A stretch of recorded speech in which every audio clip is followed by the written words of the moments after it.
Hi guys, and welcome to the channel. As you can see by the title, this is a tank guide for the different ammo types in the game Armoured Warfare. Now, unlike in other games, the type of ammo you choose to fire is far more pivotal to the success of your team, and ultimately can decide who wins or loses a match. Now, there are 4 main ammo types in Armoured Warfare, with many subcategories. Let's start with armour piercing. Now, the main type of armour piercing fired in Armoured Warfare is armour piercing, fin stabilised, discarding sabot. Bit of a mouthful. Right, let's go through that. So armour piercing, well, does exactly what it says. It pierces armour. Fin stabilised, as we can see from the icon, is these little fins on the back of the round. This stabilises it and makes it more accurate at longer ranges. Discarding sabot, also as we can see from the icon, is almost like a jacket around the actual projectile. These jackets will be expelled once the round has left the barrel, and only this small shaft, which has a very high penetrating power, will be left. This gives it an extremely high penetration, which is why in the game it has the highest penetration. And there are several types of armour piercing. If we go down to a lower tier tank, such as the M41 Walker Bulldog, we can see there's 2 more types. We have armour piercing ballistic cat. This means even if you don't penetrate the armour, you still have a chance, even though it's very small, of doing damage. You also have high velocity armour piercing. As it says on the tin, it's a lot faster and thus has a higher penning power.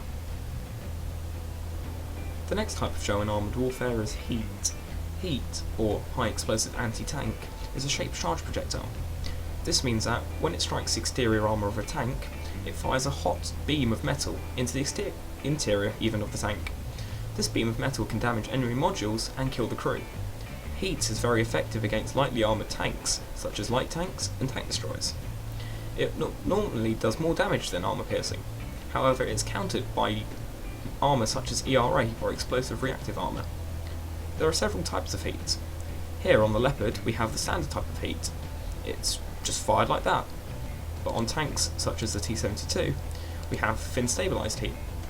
This is very similar to the fin stabilised armour piercing, but it has a heat head instead of armour piercing.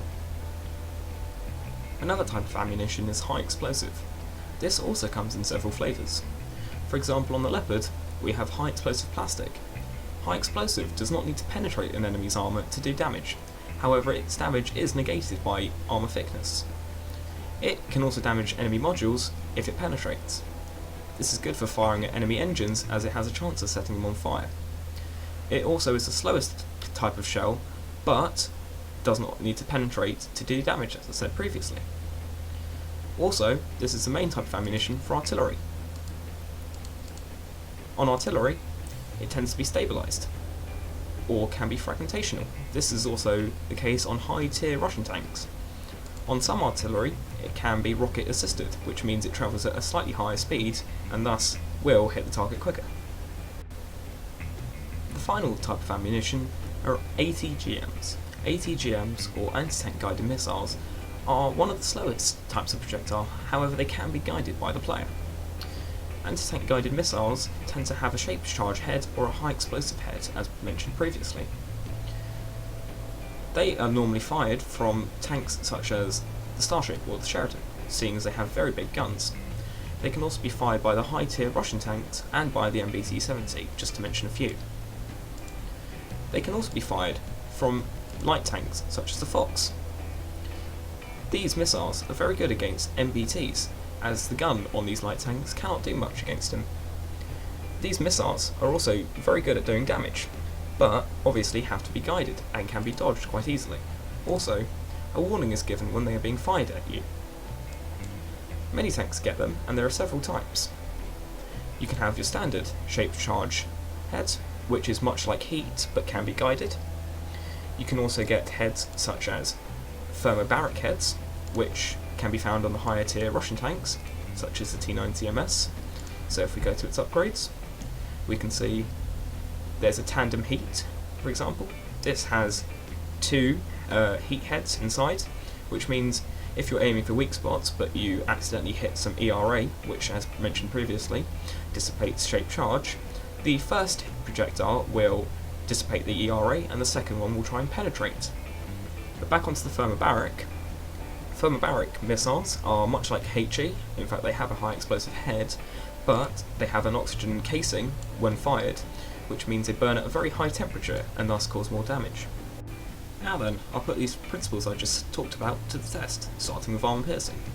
So here I've enlisted 2 of my clan members, one will show up soon, and I've employed them to shoot at me. So let's watch the video. As we can see, the Challenger has very strong frontal armour, and so we'll take this round in the front.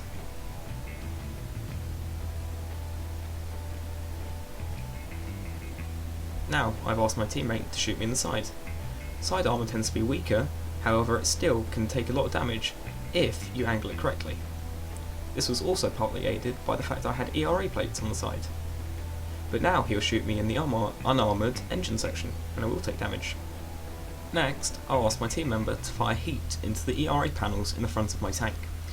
This will show how the ERA dissipates the heat shell. So as you can see, it was fired into the lower plate of my tank, and those little panels were used up, however they protected me. These panels, however, will now no longer stop heat shells and will be less effective against armour piercing shells.